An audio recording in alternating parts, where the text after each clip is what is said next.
we are tuning with pegs today, and this can be intimidating. I think everyone at some point on the earlier side of their tuning life, they do break a string tuning with the pegs. So we just kind of have to say, oh well, and you've been initiated into the club, but then hopefully that won't happen again, and the things that I show you will hopefully make it so it never happens. But just know that everyone tends to do that once, so it's okay. It happens. But I only have one fine tuner on my tailpiece. I could put in the other ones, but as we get more advanced, we get better at tuning with the pegs, but also we tend to get more expensive strings on our instruments, which are made of a composite material most of the time, or some people do choose to use gut strings. They tend to not be quite as stable with the tuning, so they have these fairly new inventions, these strings that have the stability more of the metal strings that students might use, beginners might use, but then they have more of the warmth and richness due to the composite material inside of the string that a gut string would have. So these are the Purastro Ava Perazzi Golds that I like on this instrument. And they tend to stretch a fair amount, these composite type strings, especially when I first put them on a new set and they're adjusting to being strings instead of just being kind of inert pieces of metal and other things lying around, right? So they're stretching into these notes that we're going to be playing. That's when the most stretching happens, and I definitely want to use the pegs a lot then. And then they tend to settle in pretty well, and I don't really have to tune all that often unless the weather's changing, but they're still going to stretch more than those metal strings. So having fine tuners on all of the on all of the spots on the tailpiece is kind of excessive once we're getting into these types of strings. And so that's the main factor, is just I would have to like twist and twist and twist, getting tighter, and then loosen and loosen and loosen, take up the slack up here, and constantly be going back and forth with these types of strings. So it tends to just be better to, at that stage, just use the pegs. And we have a couple other tricks if we need to fine tune these strings. But of course the E string is still all metal, and I still have a fine tuner because the E string is the one that's going to be most prone to breakage. So my violin is in tune right now, but let's say it was a little bit off, and I'll just kind of detune the G here. So one thing that I would recommend is just, we need to start to multitask when we're doing this. We need to learn how to multitask very quickly. And what I want you to do is pluck with the opposite hand thumb, and I'm also going to need to use this hand to brace because these are friction pegs, and so it's only the pressure of the wood on wood that's keeping it there. We have guitars and other instruments like that that have geared pegs, and actually you can get geared pegs put onto violins, and they look exactly like this, but there's an inner mechanism that is going to be like, for every turn we make out here, it's turning like a different amount in there. So we can actually turn a lot, and then it's just going like really incrementally inside the peg box. So you can look, one of the most common brands is Planetary Pegs, and they have to get professionally fit for your violin. But in any case, assuming we just have normal friction pegs, I'm gonna have to brace with my opposite hand, because as I go, it's more really about exerting some pressure into the peg box as I turn rather than just turning. So a lot of times people, they're just kind of turning and then it slides back, right? They turn and it slides back because they're not exerting that pressure. So I don't think you can break it, but what you're going to want to do is you're going to want to get your muscles going, and while you pluck, find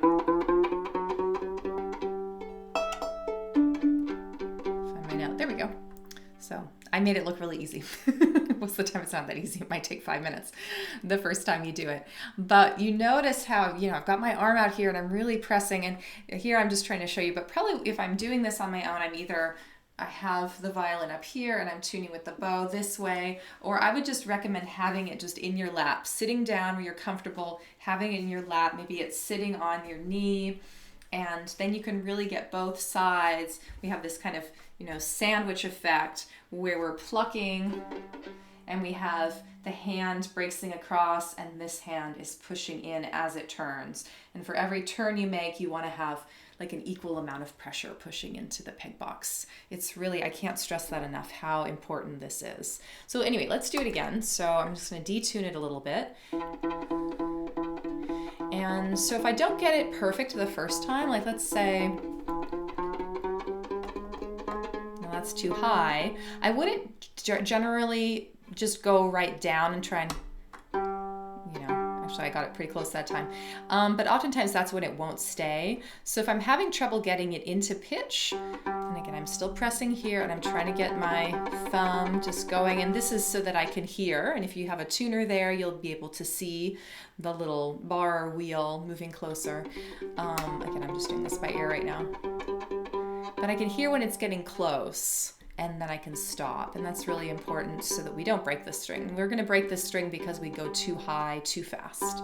So let's say I don't get it.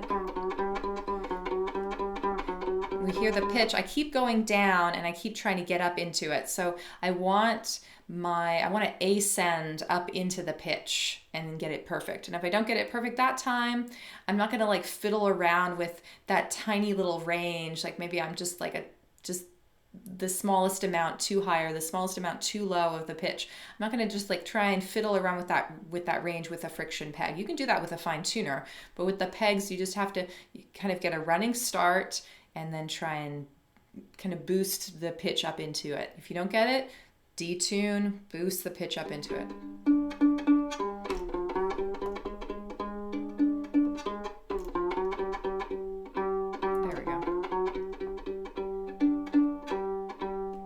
So much I'm losing my pitch. Let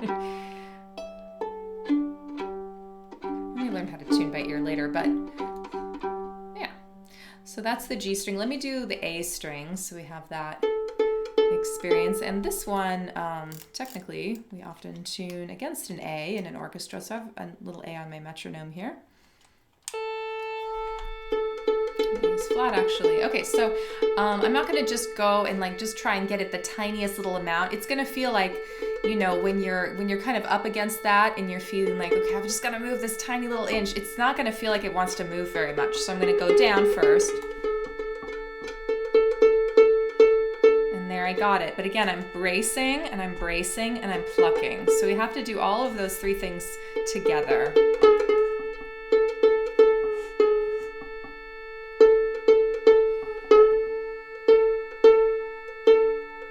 Okay, so I feel like I'm just a tiny bit high. So the trick when you're just a tiny bit high without a fine tuner is you're just gonna pull on the string a little bit, because a longer, looser string is gonna sound deeper. So if I'm a little high, that's gonna lower it. Let's see if I did anything.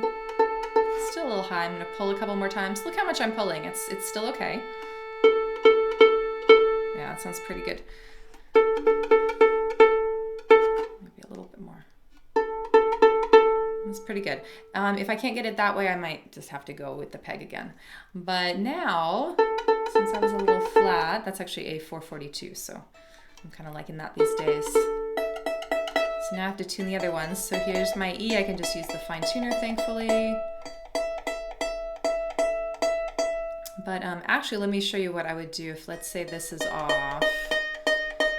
Okay.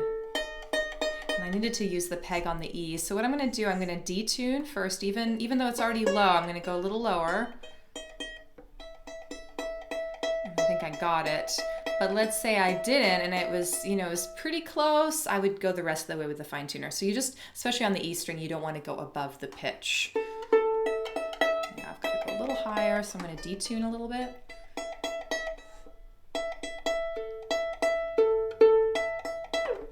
And that's where it slips, so I need to apply more pressure. Let's see, I'm pushing across here. A little higher. But look how much I'm turning this. It's just such a small amount, you can barely see me moving.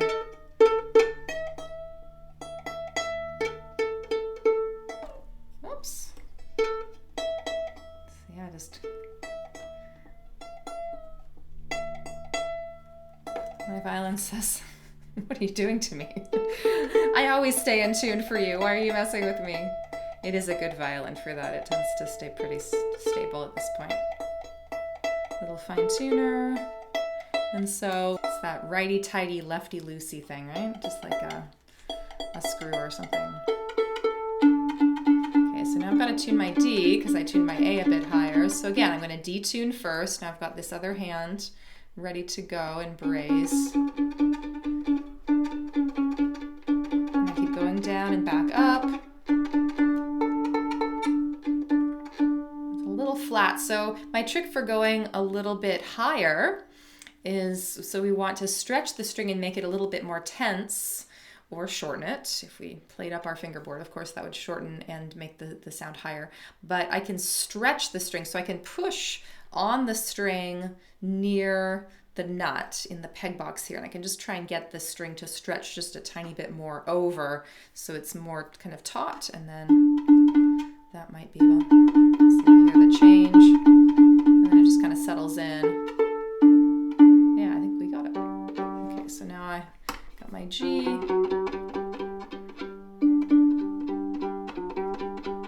Now with G, it's hard to do that little pressure thing here, so I would prefer to maybe get it right on, or maybe a little bit higher, because it's just, yeah, it's really hard to get in there.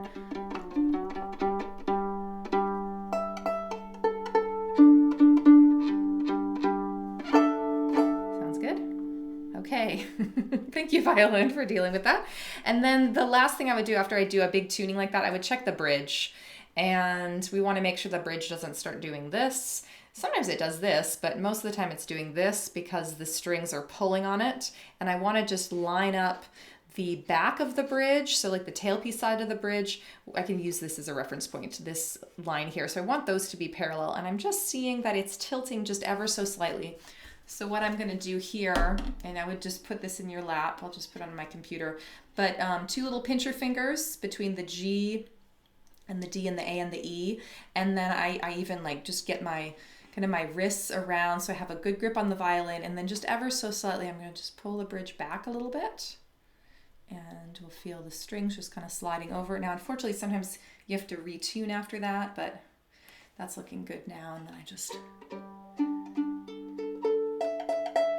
maybe A, maybe E, D.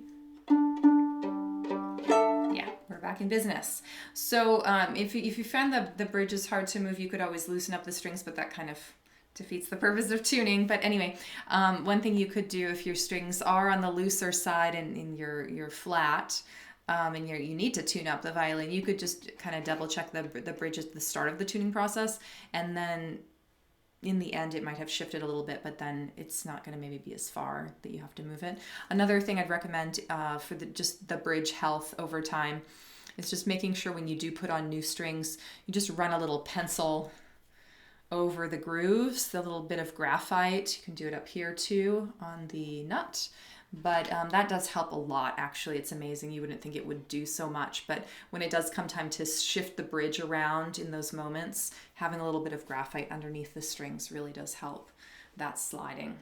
So anyway, it can be scary, but the pegs are definitely something. It's an art to tuning with these friction pegs, and it's something that all violinists and violists and cellists need to learn how to do. And on those instruments, by the way, it would be the same.